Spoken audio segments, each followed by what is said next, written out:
Peter wrote, be vigilant, be sober-minded, because your adversary, the devil, prowls around like a roaring lion, seeking whom he may devour. He says you must be vigilant. That means you can't fall asleep. You can't give in to slumber, that you have to be alert, that you have to be looking. He says be vigilant, but then he says you must be sober.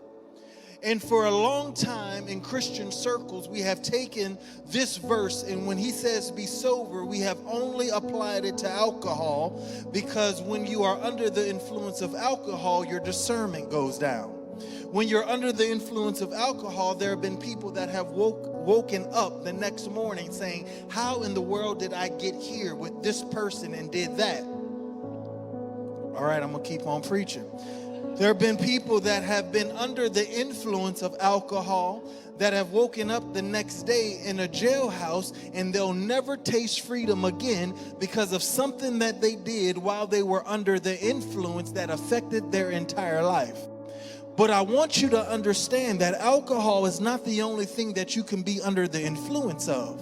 Alcohol is not the only thing that you can begin to lower your discernment and begin to minimize your decision making, because you can be under the influence of fear in a season, and you can look back and say, I made some decisions not with discernment, not with wisdom, but I was under the influence of fear, and I reacted to some things and I did some things that I now regret.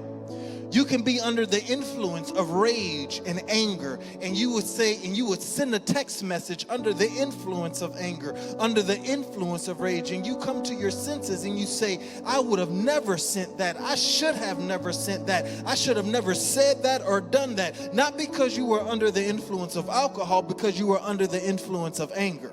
You can be under the influence of Jezebel. You can be under the influence of lust, and it will cause your discernment to go down.